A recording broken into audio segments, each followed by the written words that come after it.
नमस्कार, राजेश पंडित बोल रहा हूं। मैं ईशान कपूर आज मौजूद हूँ मंडी हाउस, जहाँ से बड़े बड़े एक्टर निकलते हैं, चाहे नवाजुद्दीन सिद्दीकी हो, चाहे आपका नसरुद्दीन शाह हो। और मेरे पास आप देख सकेंगे पीछे NSD है और यहीं से पूरी फिल्म इंडस्ट्री जितने भी आज बॉलीवुड में कलाकार हैं ज़्यादातर मेथड एक्टिंग के यहीं से निकले हैं। और यहीं पे एक फिल्म है आदि पुरुषोत्तम, आपने बड़ा नाम सुना होगा आजकल, और उसका बायोकट किया जा रहा है। और आज हमारे साथ मौजूद हैं उसी के संदर्भ में बात करने के लिए राजेश पंडित जी। जी पंडित जी, आप थोड़ा बताएंगे इस बारे में कि आप इस फिल्म को बायकॉट क्यों करना चाह रहे हैं। और ये जो जिनका आपने ले रखा है जी क्या लिखा है, मनोज मुत्तशिर। तो ये मनोज मुत्तशिर, इन्होंने आपको याद होगा, इन्होंने वही गाना लिखा था तेरी मिट्टी में मिल जाऊं, तो बहुत मशहूर हुआ था। तो वो भी आप अपनी बात पूरी कर लें पहले। हाँ। मैं आपको बताऊं कि वो भी चोरी का था, इसका अच्छा। नहीं था, उसमें भी केस चल रहा है। अच्छा वो गाना इसका नहीं है, तेरी मिट्टी में मिल जाऊं। अच्छा। और ये मनोज मुंशिर जो आपने पढ़ा है इस फोटो पे, इसके ऊपर लिखा है बड़ा बड़ा कलंकित। तो ये कलंकित मनोज मुंशिर इसका पूरा नाम है। हालांकि कहने को तो ये अपने आप को मनोज शुक्ला कहता है, लेकिन इसमें डाउट नहीं है, बहुत बड़ा शक है कि ये ब्राह्मणों के नाम पे कलंक है। और सनातन के नाम पे कितना बड़ा कलंक है ये बताने की आवश्यकता नहीं। देखिए, जो आदमी जिस भी धर्म में पैदा हुआ है, चाहे वो सनातन में पैदा हुआ है या अन्यत्र किसी धर्म में पैदा हुआ है, जो आदमी अपने धर्म का ही सम्मान नहीं कर सकता, अपने धर्म के साथ अपने किसी कार्य जिस भी काम में आगे बढ़ना चाहता है, अपने धर्म को लेकर आगे नहीं बढ़ सकता, तो समझिए कि वो जीवन में किसी और का क्या सम्मान करेगा, वो किसी और का क्या होगा जो अपने धर्म का ना हुआ। तो इसने अगर अपना धर्म बदल लिया आप ही के कहे अनुसार, लेकिन इतना तो हम सब अच्छी भली भांति जानते हैं कि अवसरवादी आदमी है। जब सनातन सरकार देश में आई तो इसने अपने आप को मनोज शुक्ला कहना शुरू कर दिया। बीच में तो हम भी इंडस्ट्री में काम करते हैं, तो हम भी वर्षों तक यही समझते थे कि ये है मनोज मुंशिर। तो गाना जो आपने कहा वो विषय से वैसे तो अलग है ये बात, लेकिन फिर भी मैं आपको बता दूं, तेरी मिट्टी में मिल जावा, वो गाना भी चोरी का है, उसमें भी केस चल रहा है इस पे।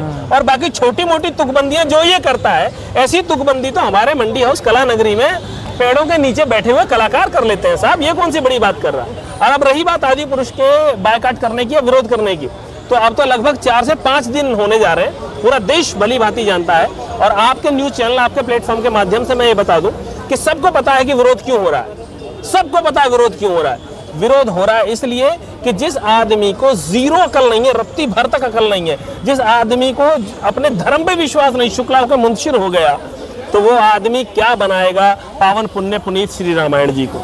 तो इस आदमी का विरोध भी है और आज हम इसका यहाँ पर पुतला फूकेंगे कलानगरी मंडी हाउस में। हमारी यहाँ एसोसिएशन है, डॉलीवुड फिल्म एसोसिएशन, जिसका मैं प्रवक्ता हूँ, और इसका घोर विरोध नेशनल चैनल की डिबेट्स पे चल ही रहा है। और आपके चैनल के माध्यम से भी मैं देश को देखने वालों को यही कहना चाहूँगा कि सनातनी होने के साथ साथ सबसे पहले इसका बहिष्कार, फिर ओम राउत का, इस डायरेक्टर का बहिष्कार, उसके बाद टी सीरीज के एक ऐसे अधर्मी विधर्मी भूषण कुमार, जिसके पिताजी आदरणीय गुलशन कुमार जी ने देश को भक्ति का पाठ पढ़ाते हुए इतना भक्ति पे कार्य किया कि उससे टी सीरीज जैसा बड़ा ब्रांड खड़ा हुआ हजारों करोड़ का, तो उसने 600 करोड़ कर दिए हैं और उसने ये फिल्म बनाई है। हालांकि उसे जीरो पैसे की अकल है नहीं, वो जानता नहीं भूषण कुमार इस इंडस्ट्री के बारे में कुछ भी, तो उसने उसके उस कुकृत्य के लिए टी सीरीज को भी माफ नहीं किया जाएगा।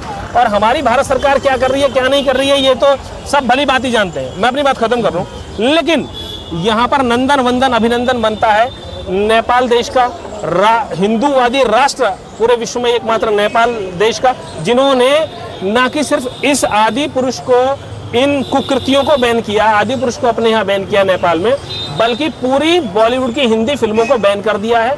वो अपने यहाँ अब किसी हिंदी फिल्म को नहीं दिखाएंगे। इसके लिए मेरी ओर से, हमारे कलाकार संगठन की ओर से कोटि कोटि नंदन वंदन अभिनंदन आभार व्यक्त करते हैं हम नेपाल देश का, जो हिंदू राष्ट्र है। ठीक है, मैं आपसे थोड़ा ये जानना चाहता हूँ, आपने बोला कि 600 करोड़ की फिल्म बनी है, ठीक है सर जी। इसमें भर भर के VFX दिखाया गया जी।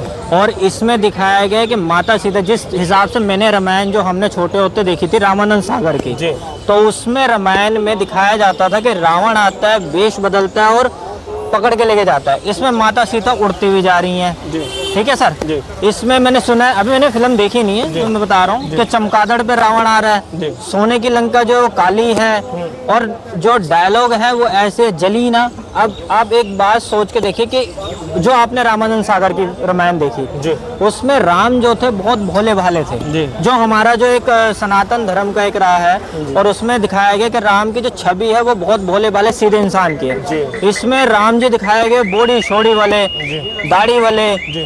आप उस पर थोड़ा गौर डालिए कि उस पर क्या कहना चाहेंगे जी, कि उसको आप किस तरह से देखते कि राम जस्टिफाई हुए या सीता जस्टिफाई हुई है, या फिर कलाकार तो ठीक है लेकिन कहीं ना कहीं जो राइटर हैं जो इन्होंने भर भर के इसमें वीएफएक्स डाला, स्टोरी को अलग ही दिखा दिया, क्योंकि ना तो इसमें वो दिखाया गया राम जी के जो गुरु थे विश्वामित्र वो नहीं दिखाए गए, सीता का विवाह नहीं दिखाया गया, वनवास ठीक से नहीं दिखाया गया, सब कुछ बस एक फ्लो में चल रहा है। और क्या ये आने वाली जनरेशन को एक अलग ही रामायण दिखाने की कलाकृति है कि हमारी रामायण वो नहीं थी रामानंद सागर वाली, हमारी रामायण ये है जो आने वाली जो जनरेशन हो, बच्चे हो, वो ये जाने, क्योंकि जो दिखाओगे आप वही बच्चे जानेंगे।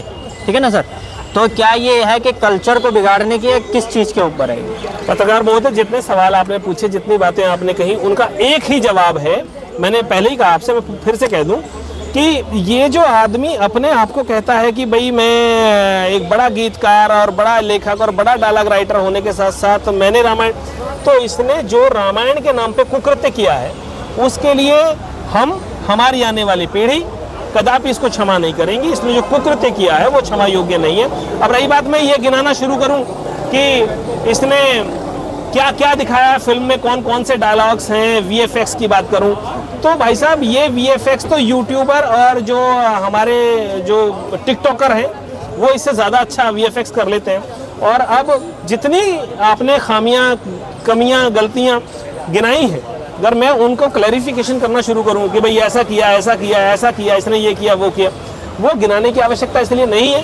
पूरा देश भली भांति जान चुका है कि इसने रामायण के नाम पर कितना भद्दा सनातन धर्म के साथ उपहास किया है और उसका मजा इसे निश्चित तौर पे चखा दिया जाएगा। ये इस बात से आपके मंच से मैं कह रहा हूँ, ये अवेयर हो जाए। हालांकि इसको सुरक्षा दे दी गई है, इसको सुरक्षा मिल चुकी है, लेकिन करणी सेना और देश के अन्यत्र हिंदू संगठन और सनातन, समस्त सनातनी और साथ ही हम कलाकार हैं और कलाकार होने के साथ साथ विगत पिछले 25 वर्षों से इसी इंडस्ट्री में काम करते हैं। लेकिन मेरा आपके मंच के माध्यम से कहना यह है कि आप कलाकार हो, आप ऑटो चलाते हो, आप टैक्सी चलाते हो, जीवन में आप कोई भी कार्य करते हो, लेकिन आप जिस धर्म में पैदा हुए हैं कम से कम पहले पूरी मजबूती, मर्दमी, ईमानदारी के साथ उसे स्वीकार करते हुए बताइए ना कि मैं राजपूत हूँ, मैं गडरिया हूँ, मैं जाटव हूँ, मैं दलित हूँ, जो भी है, जहाँ का जो जिस भी समुदाय धर्म से आता है। और अगर ये जिस आदमी का इतना मादा नहीं, इतनी मर्दमी, जिसमें इतनी तक अकल नहीं और जो इतना अवसरवादी है कि जिसने इस फिल्म इंडस्ट्री में काम, सिनेमा में काम पाने के